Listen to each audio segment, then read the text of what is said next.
Fala galera, beleza? Bom, meu nome é Matheus Castiglione e nesse vídeo a gente vai estar vendo como que a gente pode trabalhar e criar Web Components utilizando a biblioteca chamada Stencil. Então essa biblioteca ela é um compilador que permite a gente trabalhar com Web Components. Então ela possui várias funcionalidades que os frameworks modernos de hoje em dia já possuem. Então, por exemplo, ela tem Virtual DOM, renderização assíncrona, data bind, TypeScript, JSX. Ela tem várias coisas que a gente consegue estar utilizando da Stencil. E ela combina várias técnicas dos frameworks para gerar um compilador que ele vai funcionar em tempo de build. Então, em tempo de build, a gente vai conseguir construir todos os nossos Web Components, também conhecidos como Custom Elements, e ela foi criada pela equipe do Ionic. Então, a gente vai começar um projeto novo do zero, criar nossos componentes, ver algumas funcionalidades que ela tem. Vamos nessa!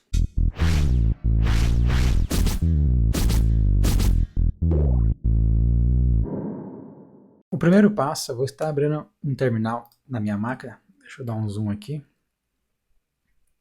Beleza. Vou navegar até a área de trabalho da minha máquina. E aqui eu vou pedir para ele criar um projeto novo do Stencil. Para isso a gente pode fazer npm init stencil. Vamos dar um enter. E aí ele vai fazer algumas perguntas para a gente. Então tem três tipos de projeto que a gente pode criar. O primeiro é um PWA com Ionic. A segunda opção seria um aplicativo, um app mesmo, um sistema na web. E o terceiro seria uma biblioteca de componentes, que a gente poderia reaproveitar ela em qualquer lugar que rode JavaScript. Para esse vídeo a gente vai selecionar a segunda opção, a opção do meio, que é o app, que a gente vai construir um simples to-do list, como sempre. Vamos selecionar o app e dar um enter. Aí aqui ele vai perguntar o nome do projeto, então eu vou colocar aqui vídeo, stencil, web components, stencil.js. Vou dar um enter e ele vai perguntar se a gente quer confirmar ou não. Falei que eu quero confirmar, então agora ele deu alguns comandos que a gente pode estar executando. Então o primeiro passo é a gente entrar na pasta, então cd o nome da pasta e depois npm start. Vamos lá, cd vídeo, npm start. E aí ele foi lá para o nosso navegador e ele já subiu aqui um servidor de desenvolvimento com a aplicação padrão da Stencil. Show de bola. Agora a gente vai querer construir a nossa aplicação, que vai ser um simples to-do list. E geralmente o primeiro projeto que eu faço uma introdução, geralmente eu gosto de fazer um to-do list, porque o to-do list é uma aplicação muito simples de fazer.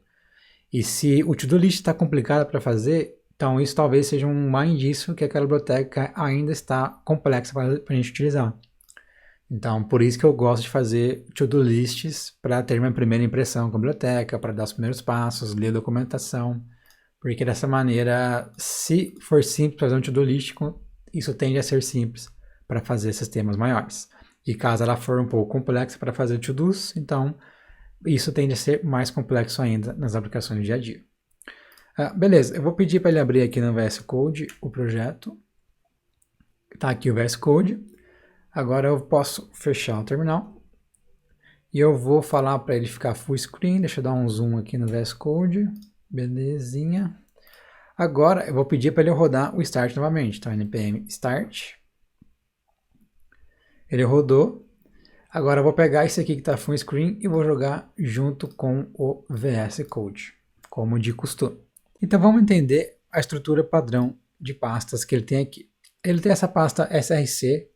Nesse momento a gente já vai focar em poucas coisas. Não vou explicar todos os arquivos, todas as pastas, o porquê de cada um.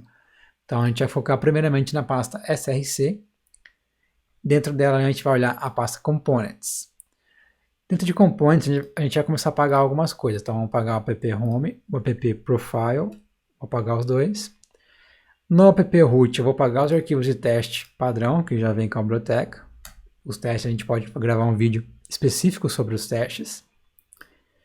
E aqui no CSS eu vou limpar tudo isso aqui. E no arquivo tsx eu vou limpar boa parte do que está aqui também. Então vamos apagar aqui e vamos apagar também isso aqui. Vamos salvar. Veja que ele limpou. Às vezes ele não funciona muito bem o library load da extensão, que já vem por padrão. Então a gente vem aqui, dá um F5 na página, aí ele atualiza por completo. Então o primeiro passo, vamos começar colocando um título aqui. Então, to-do não, vamos colocar aqui lista de tarefas com extensão. E vamos salvar. Veja que ele não atualizou, é se a gente clicar aqui na página da F5, aí ele vai atualizar. Então, o sistema de library load dele ainda não é muito bom. Deixa eu apagar essa linha. E agora o que a gente quer fazer?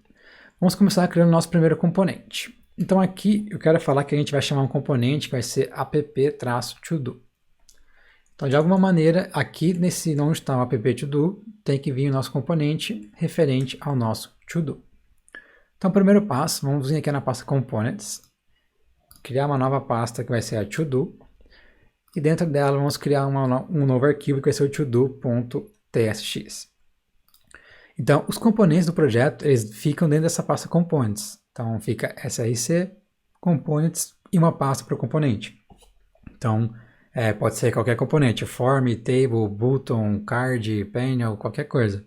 Então, a gente coloca o nome da pasta para o componente. E dentro da pasta do componente, a gente coloca esse arquivo tsx. A extensão tsx, ela é obrigatória, porque o compilador da extensão, ela utiliza o TypeScript.js para fazer a compilação. Então a gente precisa obrigatoriamente utilizar a extensão tsx. Maravilha! Agora como que a gente pode começar a criar um componente? Primeiro passo, eu vou criar uma classe, que eu vou chamar aqui de to-do component. E desse momento vai ser isso. Vamos salvar. Se a gente vir aqui na página recarregar, ele ainda não funcionou. Por que ele não funcionou? As classes, elas têm que ter uma função que se chama render. E essa função, ela tem que retornar um JSX, que nada mais é a representação daquele HTML, daquele componente no HTML. Então aqui eu vou colocar, por exemplo, um H3. Vamos colocar aqui to-do componente. E vamos salvar. Ao salvar, ele vai dar um erro. Então ele está falando que está faltando importar o H de JSX types. Então o que isso quer dizer? Sempre que a gente utiliza JSX na stencil, a gente tem que importar, então import do pacote @stencilcore, a gente tem que importar uma função aqui que é a H. Então a gente salvar, veja que agora ele voltou a funcionar, mas ele deu um outro erro. Então a classe to-do, ela está declarada, mas ela nunca é usada. Para resolver esse problema, a gente pode vir aqui e fazer um export da classe to-do. E aí ele voltou a funcionar, posso dar um F5 aqui na página para confirmar, está tudo funcionando. Só que ele ainda não renderizou o nosso H3. Por que ele não renderizou? Porque a gente criou uma classe, a gente tem nosso JSX, a gente tem nossa função render, mas a gente não deu um nome para esse componente, a gente não falou para ele, cara, você vai ser utilizado quando alguém utilizar de tal classe no HTML. Porque os Web Components, eles são os Custom Elements. E um Custom Element, ele tem que ter alguma tag para representar ele na página. Então, para isso, a gente vai vir aqui importar uma outra função, que é a função Component, que é um decorator. A gente coloca aqui @component e passa algumas propriedades para esse decorator. A primeira delas é tag, que ela vai receber uma string, e ela vai receber qual que é a tag que a gente quer nomear o nosso componente, ou seja, como que a gente vai utilizar ele, qual que é o nome da tag que vai chamar esse componente. Se a gente voltar aqui no app-root, a gente colocou app-todo. Então aqui, teoricamente, a gente tem que colocar app-todo também, para ele pegar essa tag aqui e fazer o match com essa tag que a gente utilizou aqui. Então, de novo, ele não recarregou. Se a gente tiver aqui na página recarregar novamente, veja que ele mostrou aqui, ó, to-do component. Então, se a gente alterar para alguma outra coisa, então alterei o nome e salvar, veja que ele alterou o nome. Então, essa primeira parte a gente já está conseguindo fazer uma simples renderização do nosso componente. Agora, vamos começar a aplicar alguns simples estilos para o nosso título. Então vamos colocar aqui uma outra propriedade, é para a gente carregar algum arquivo de CSS. A gente pode colocar aqui style URL ou URLs. O style URLs ele vai receber um array de arquivos e o style URL ele vai receber um arquivo só. Nesse momento a gente vai acessar um arquivo, então vamos importar ele, que vai ser o .app todo.css. Vamos salvar. A gente precisa criar esse arquivo, que ele não existe, então todo.css. E aqui vamos pegar o nosso H3 e fazer a estilização dele. Então, por exemplo, color red. E vamos salvar. De novo, caso o live reload não recarrega automaticamente, venha na página da F5 que ele vai recarregar completo. Então ele aplicou aqui o nosso título. Deixa eu dar um zoom aqui na página. Então tá aqui o alterei nome na cor vermelha. Se a gente vier aqui, por exemplo, por algum motivo, imagina que a gente vai ter um componente que vai chamar tst. E aqui, vamos colocar aqui tsd.tsx. Esse tst aqui no root a gente vai chamar logo após o to-do. Então, app-tst, vamos salvar. Aqui no tst vamos fazer todo aquele processo novamente. Então, import a função h, o decorator component, from @instance_core. Vamos exportar a classe, que vai ser a tst component. A função render para declarar o que vai ser refletido no HTML da página, ou seja, qual vai ser a representação UI desse componente. Então, return h3 meu componente de teste. E por último, vamos colocar aqui o uso do @decorator, a tag vai ser app-tst. Show de bola. Vamos recarregar novamente e veja que o meu componente ele também ficou vermelho. Por que ele também ficou vermelho? Porque aqui no nosso to-do a gente importou o estilo e esse estilo está aplicando para todos os H1 que ele encontrar na página. Só que normalmente quando a gente trabalha com Web Components é muito comum a gente fazer a utilização do Shadow DOM. E aí o Shadow DOM ele vai ser responsável por encapsular esse componente onde ele não vai afetar fatores externos. E para fazer o uso do Shadow DOM, a gente simplesmente vem aqui e passa mais uma propriedade que chama Shadow, a gente passa True, que por padrão ela vai ser false. A gente salva aqui, vamos voltar na página, recarregar. Veja que agora ele só aplicou para o alterei nome. E se a gente inspecionar aqui o alterei nome, deixa eu dar um zoom aqui, ó. Deixa eu clicar aqui e dar um zoom. Então a gente pode vir aqui, ó, subir um pouquinho. Pode ver que tem um shadow root aqui, que é da aplicação. Depois tem um outro shadow root aqui com a tag style e o H3, ó.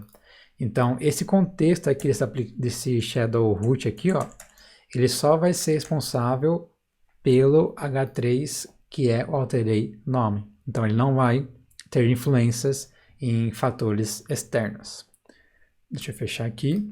Então com isso a gente conseguiu resolver os conflitos de CSS.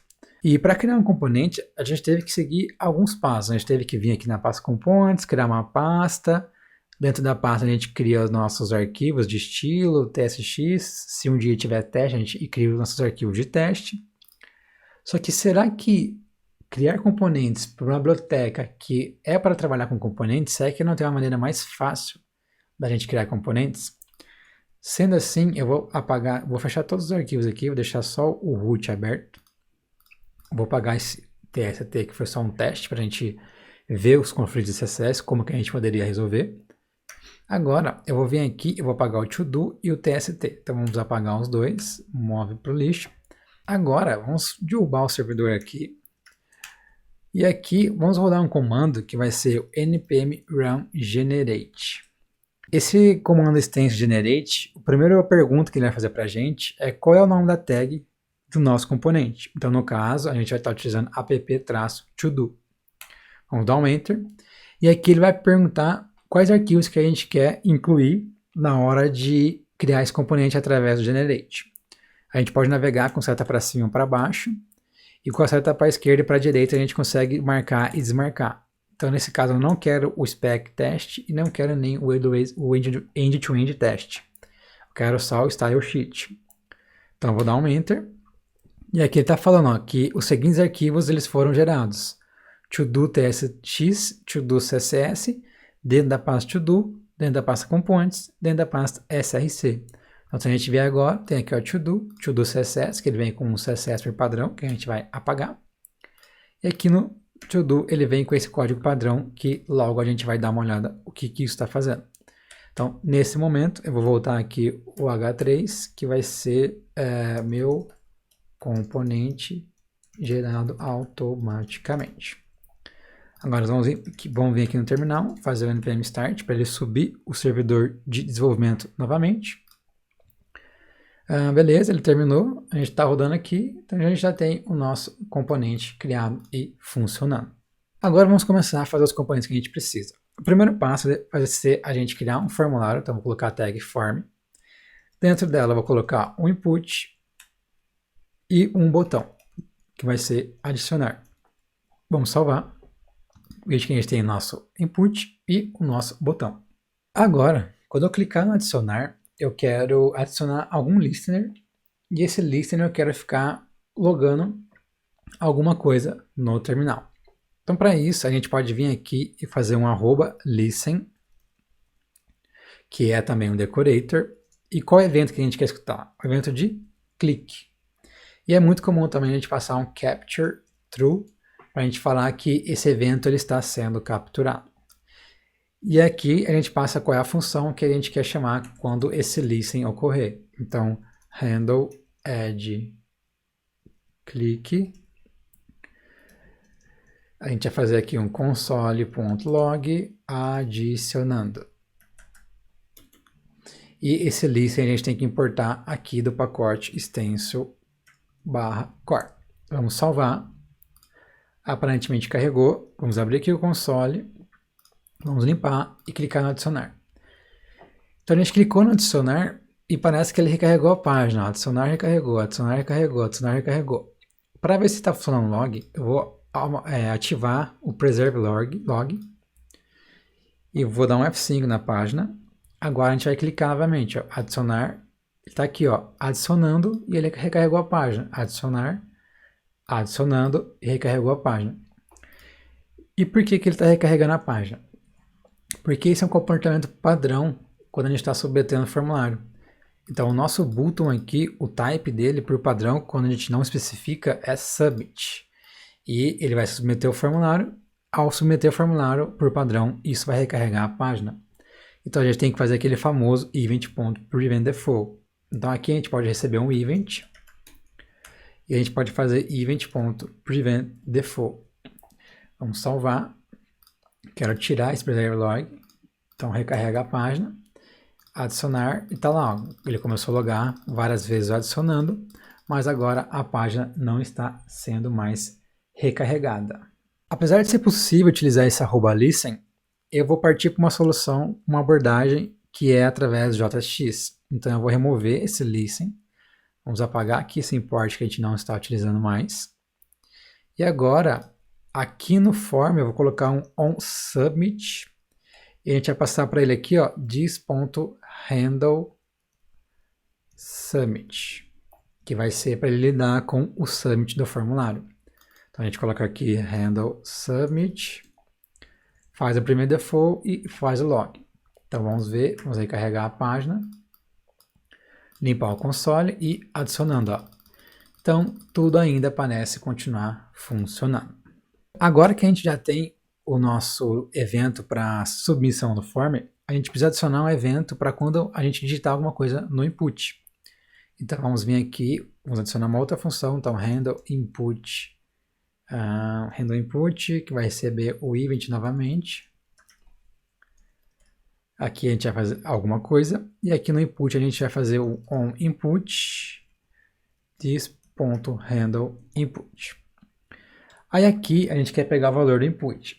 Só que se a gente fizer direto console.log event.target.value, o TypeScript ele vai reclamar do .value, porque esse event.target ele pode ser vários elementos HTML. E o TypeScript ele não sabe que esse elemento aqui ele é do tipo input. Então a gente precisa falar para ele. Para isso, eu vou criar uma variável que vai ser constField e vou passar o valor do event para ela. Então, event.target. Só que aqui a gente vai falar para ele, olha, eu tenho certeza que ela é do tipo input, então faz o cast para mim. Então a gente coloca as HTML input element. Aí aqui agora a gente pode colocar field e ponto value, ele já vai ter aqui, ó, o autocomplete. Então a gente pode salvar, vamos recarregar e vamos digitar alguma coisa no input, ó, A, B, C, D, E, F, G. Então ele tá, cada vez que eu digito no input, ele tá logando aqui o valor que a gente digitou. E se a gente clicar no adicionar, ele está também recebendo o nosso evento adicionado. Agora a gente precisa salvar isso em algum lugar, porque depois a gente quer mostrar, percorrer essa lista e mostrar na tela. E quando a gente clicar no botão adicionar, a gente quer pegar o valor do input e colocar também nessa lista. Para isso, vamos utilizar mais alguns decorators, que é o @state. Aí esse @state a gente vai importar do stencil /core também, ó, state. E o primeiro state eu vou chamar de task, que ele vai ser uma string. E o valor inicial eu vou passar uma string vazia. E o segundo state vai ser tasks, que vai ser um array string, e o valor inicial vai ser um array vazio. Perfeito. Aqui a gente não precisaria declarar os tipos, já que a gente está inicializando as variáveis, mas eu só estou colocando para ver que é possível fazer isso, tá? Não necessariamente a gente precisa fazer. E o que acontece? A gente quer pegar esse valor aqui e jogar para essa variável tasks. Então, para isso, a gente pode vir aqui e vai falar que this.task é igual a field.value. Vamos salvar, voltar na página, recarregar e digitar alguma coisa no campo. Então, tá lá, a gente está digitando uma coisa no campo e parece que isso está funcionando. Agora, vamos vir aqui no nosso handle summit e fazer um push nesse array de tarefas. Só que antes a gente vai verificar se tem alguma tarefa. Então, if this.task.trim, então remove todos os espaços. Se mesmo assim remover todos os espaços, a string não for vazia, ele vai entrar no if.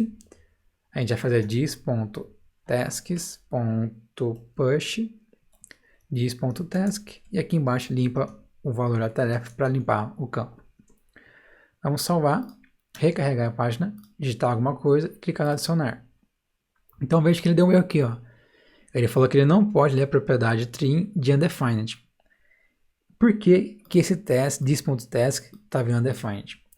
Porque quem está executando essas funções aqui é o próprio navegador em algum momento, de alguma maneira. Só que dessa maneira, ele não sabe que o this refere-se à nossa classe todo. Inclusive aqui tinha que ser todo component, que é um padrão. A classe todo component. Então, para a gente falar para ele, olha, a função handleSubmit, o contexto de execução dela, ou seja, o this dela, tem que ser baseado na classe todo component. Para fazer isso, a gente transforma essa função normal em arrow function. Transforma aqui e transforma aqui. Então, em todos os lugares que a gente utilizou o this, a gente vai transformar em arrow function. Dessa maneira, a arrow function, o contexto de execução dela vai ser baseado onde ela foi criada. Então, se ela foi criada dentro da classe toDoComponent, o this dela tende a ser referenciado por padrão ao toDoComponent. Show de bola. Então, vamos salvar, recarregar, digitar alguma coisa, está digitando, adicionar. Parece que está funcionando, ele não fez nada, mas também não deu nenhum erro. E por que ele não limpou o valor input? Porque a gente não está passando o valor para input. Para isso, eu vou dar um Enter aqui para ficar mais fácil a visualização. Dá um Enter aqui. Não sei o que aconteceu aqui, o VS Code ficou louco. Dá um Enter aqui. E o value dele, a gente vai passar o this.task. Salva. Vamos voltar na página, recarregar, ASD, adicionar, ele limpou. Agora o que a gente quer fazer é, de alguma maneira, percorrer esse array de tarefas e renderizar na tela algum elemento para cada tarefa. Para percorrer a tarefa, a gente vem aqui, vamos criar aqui um UL e vamos adicionar uma função, um código JavaScript. Então a gente vai abrir chave e vai colocar o seguinte, this.tasks.map, recebe cada tarefa e recebe aqui o index dela. Abre uma error function e retorna um li para cada tarefa. Vamos salvar. Então veja que ele deu um erro. Então a expressão JSX ela deve ter apenas um elemento pi. O que isso quer dizer? A nossa função render ela não pode retornar mais de um elemento HTML, vamos dizer assim. Aqui a gente está retornando o form e o L. Então para resolver esse problema a gente tem duas soluções. A primeira é criar uma div. Então vamos criar essa div e fazer wrap. Então vamos salvar. Então vamos recarregar, digitar alguma coisa, adicionar está aqui. Dessa maneira, se a gente olhar o nosso HTML, a gente pode ver que tem a div aqui, dentro dela tem o form e depois tem o nosso L. Se a gente quiser só renderizar o form com o L, a gente pode utilizar o host element. O que é esse host element? Então a gente troca essa div por host e aqui em cima a gente importa o host do extenso. A gente salva, recarrega isso aqui, digita alguma coisa, está funcionando. Só que se a gente inspecionar o HTML, ó, agora ele tem diretamente o form com a UL. Então o host ele serve como a div para fazer o wrap dos nossos elementos, porém ele não vai sujar o HTML, então ele não é renderizado no HTML, apenas o conteúdo filho do host é renderizado no HTML. E aqui no nosso li, a gente também pode passar um atributo key, que nesse momento eu vou pôr o index do array, que normalmente não deveria ser o index do array, pode ser um UUID ou qualquer valor que seja único dentro dessa coleção. Vamos salvar e tudo ainda está funcionando. Então SD, DSA, tal, a gente pode conseguir adicionar as nossas informações nos nossos elementos. Vamos começar a separar um pouco os nossos componentes, que a gente fez um componente só e está tudo nesse componente. Vamos aqui no terminal, parar o servidor e rodar nosso de novo npm run generate. Caso você não queira rodar npm run generate, você pode fazer npx stencil generate, que aí ele vai utilizar o stencil CLI, o stencil CLI, para chamar a função generate. Mas eu vou rodar através do comando run generate. A gente vai rodar aqui o app form. Não quero spec, não quero 2e, só style sheet, dá um enter.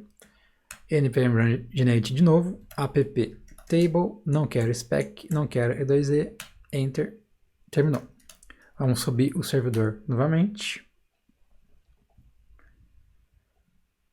Subiu, vamos fechar aqui o terminal.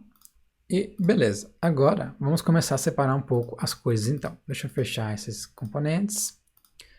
Aqui no form, a gente vai vir aqui no código padrão dele e vamos passar todo o código do formulário de to-do para lá. Então a gente vai pegar esse form aqui, recortar, jogar para cá e colar aqui no return. Deixa eu só arrumar aqui. A gente precisa importar algumas funções, então essas duas funções handle a gente precisa recortar, jogar para cá. A gente precisa dar o estado task. Vamos colocar aqui o nosso state, declarar, importar aqui em cima o state. E agora a gente não vai fazer adição na listagem aqui. Então vamos ver se é isso, tal, salvar. Aqui agora a gente vai colocar um app-form. Vamos apagar algumas linhas aqui. Vamos salvar, recarregar e parece que isso tudo está funcionando. Só que realmente, será que tudo está funcionando? Se a gente vier aqui fazer um adicionar, veja que ele limpou o campo do input, então isso é um sinal que essa função aqui ela foi chamada corretamente, mas ele não adicionou na nossa tarefa, na nossa array de tarefas. Para resolver esse problema, a gente vai ter que começar a trabalhar com eventos. E a gente vai precisar fazer comunicações de componentes filhos para os componentes pais. No caso, aqui no nosso componente filho, que é o form, eu vou importar um outro decorator aqui, que é o event. E também vou importar o event emitter. Aqui agora eu vou criar um @event, que ele vai ser, por exemplo, add task, e ele vai ser do tipo event emitter. Agora, se tudo der certo, então se ele entrar nesse if, a gente vai fazer um this.addTask.emit e a emissão a gente vai passar o valor da tarefa, então this.task. E vamos salvar. Agora, aqui no nosso componente Py, a gente precisa ouvir esse evento addTask.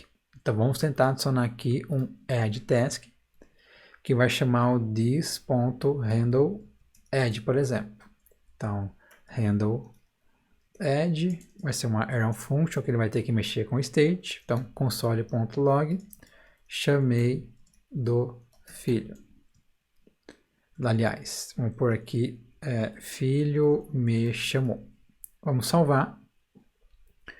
E veja que ele deu erro. Então, ele está falando que o addTask ele não é assinável para o appform. Por que não? Normalmente, quando a gente define eventos dos nossos filhos, a gente tem que começar com a palavra on. Depois a gente coloca add task. Então sempre a gente pega o nome do evento, coloca um on na frente e faz um camel case aqui. Então on add task. Dessa maneira ele vai passar. A gente recarregar, vamos abrir aqui o console, limpar ele, alguma coisa, adicionar. E tá aqui, ó, o filho me chamou. Agora a gente pode receber esse event, que na verdade ele não vai ser mais um event, ele vai ser um custom event. E aí a gente faz this.tasks.push de event.detail. Então o valor que a gente passou aqui para o emit, ele vai cair nessa propriedade detail do custom event. Vamos recarregar. ASD, adicionar.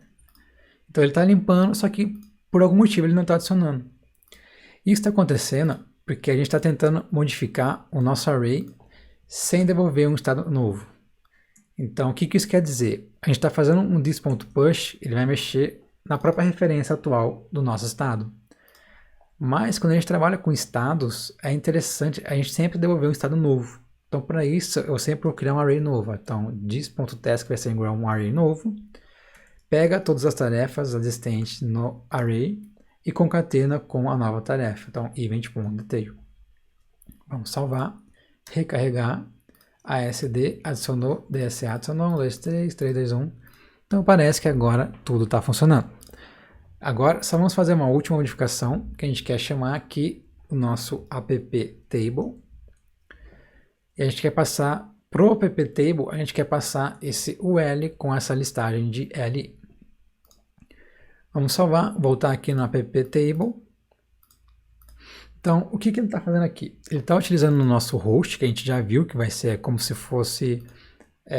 ele não vai ser renderizado, ele vai renderizar só os filhos dele. E essa tag slot, ela serve para a gente definir aonde que nossos componentes vão renderizar o conteúdo. Então, o conteúdo que a gente passar para dentro do nosso apptable, ele vai vir aqui por padrão no slot. É possível a gente criar slots nomeados também, mas nesse momento eu não vou entrar em detalhes sobre isso. E show de bola. Agora vamos começar a aplicar alguns estilos para os nossos componentes. Então eu vou fechar tudo isso aqui, vou abrir aqui o form.css, apagar o padrão. E para a gente não perder muito tempo com essa parte de estilização, eu já tenho um estilo pronto aqui, eu vou copiar e vou colar. Só vou dar uns enters aqui para separar um pouco. Beleza, salva. A gente tem o nosso formulário bem simples, nada demais. E também vou pegar aqui a estilização do nosso to-do, que ele vai fazer a estilização nas listagens. Então, to-do CSS, cola aqui, dá uns enters aqui, salva. Recarrega a página. 1, 2, 3, 3, 2, 1, tá lá. E tudo está funcionando da maneira que a gente esperava. Vamos dar uma olhada no nosso componente table. Então vamos abrir ele aqui. O CSS a gente pode apagar, que a gente não vai precisar dele. E aí a gente só tem que vir aqui e dar uma olhada. A gente simplesmente tem uma classe com uma função render que retorna um slot. Então aqui a gente não está utilizando state, não está utilizando ciclos de vida, propriedades, events, nada. A gente só quer renderizar o conteúdo que for passado para o nosso componente. Sendo assim, a gente pode vir aqui e transformar ele num componente funcional. E como que funciona esse componente funcional? A gente pode vir aqui e fazer um const table component, que vai ser igual a uma função. Essa função, o primeiro parâmetro dela recebe props, e o segundo, children. Ela vai ser uma error function, que vai retornar uma div, por exemplo. Na verdade, vou colocar aqui, vou manter o host, vou manter como estava, para a gente ver a diferença. E para dentro do host, a gente vai passar o nosso children. Esse props a gente não está utilizando, então vou colocar aqui um underline. E vamos pôr aqui um export, apagar o nosso componente, salvar. E veja que tudo ainda está funcionando. Então, está lá, 1, 2, 3, 3, 2, 1.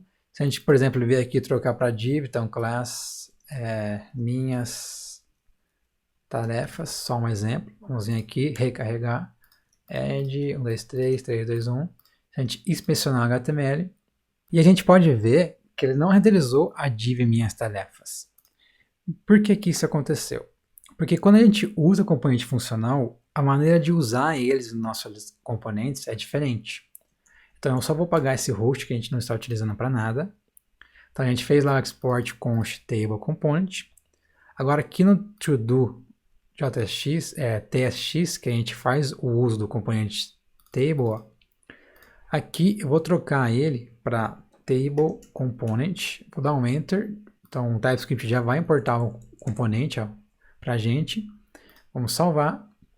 E vejo que agora ele renderizou. Então div, minhas tarefas, dentro dela tem um L e dentro da UL tem a LI. Então dessa maneira que a gente faz a utilização dos componentes funcionais.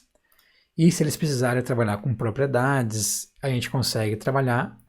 Mas se a gente precisar trabalhar com alguns ciclos de vida, algumas states, alguns estados, aí a gente vai precisar mudar para o componente de classe. Agora, vamos vir aqui no nosso to-do e vamos dar uma olhada aqui nos ciclos de vida que a gente pode ter. A extension, elas têm vários ciclos de vida, tá? Que a gente pode estar utilizando. E nesse momento, a gente vai mostrar e exemplificar apenas dois, que é o component did load, console.log, carreguei, e o component did update, que vai ser um console log. Então atualizei. Vamos salvar, recarrega. Então veja que ele mostrou carreguei. Se a gente clicar aqui, adicionar, atualizei, ó. Então 1, 2, 3, atualizei. O component did load, ele vai ser chamado apenas uma vez quando o componente for carregado e na primeira renderização ela tiver sido feita. Então a gente carregou o componente, a primeira renderização foi feita, ele vai chamar o ciclo de vida component did load. O component did update, ele vai chamar logo após a atualização de algum estado ou de alguma propriedade.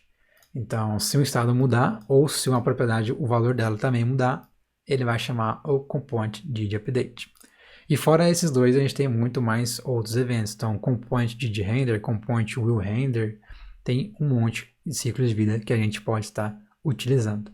E por último, vamos ver como que a gente pode trabalhar com props. Vamos vir aqui, ó, e vamos criar mais um componente. Então, npm run generate app title. Não quero spec, não quero E2E, só style sheet. Criou npm start para subir o servidor de desenvolvimento novamente. Vamos fechar aqui o terminal. Agora aqui no title, vamos vir aqui no CSS, apagar por padrão. Vamos aqui no title JSX. E agora, vamos fazer o seguinte. Eita, nós. Vamos vir aqui no to-do TSX e trocar o nosso... To-do não, desculpa. Vamos vir aqui na app root. E aqui, onde a gente está chamando esse H1, vamos colocar aqui app title. E aí, a propriedade que a gente quer passar vai ser title, que vai ser a string que vai receber o título. Show de bola. Nesse momento ele não está renderizando nada, porque o nosso... Deixa eu fechar aqui. porque o nosso componente title não está nem recebendo nenhuma propriedade. E para passar a propriedade, a gente coloca um decorate que é @prop.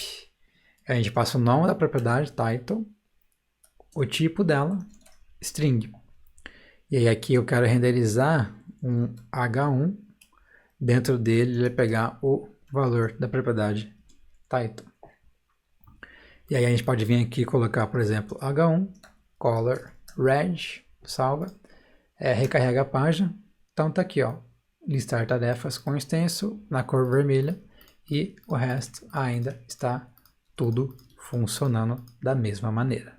Bom, para esse vídeo é isso, espero que você tenha gostado. A gente deu uma leve observada, uma leve introdução em como que funciona a biblioteca Stencil. Então a gente viu que ela é um compilador, que ela vai compilar componentes para Web Components, e ela tem a pegada de ser um framework, porque ela quer ser fácil para o desenvolvedor. Então ela quer ser uma ferramenta que a gente consiga utilizar como se fosse um framework, e no final ela vai gerar Web Components que podem ser executados de uma maneira nativa em qualquer navegador que tenha suporte a Web Components, ou seja, a Custom Elements. Então, claro que a Stencil ela tem muito mais recursos, muito mais coisas. Ela tem umas coisas que a gente pode fazer de reatividade, como o @watch. Ela tem como criar uns métodos com a @method. Tem muito mais coisas que a gente pode utilizar dela.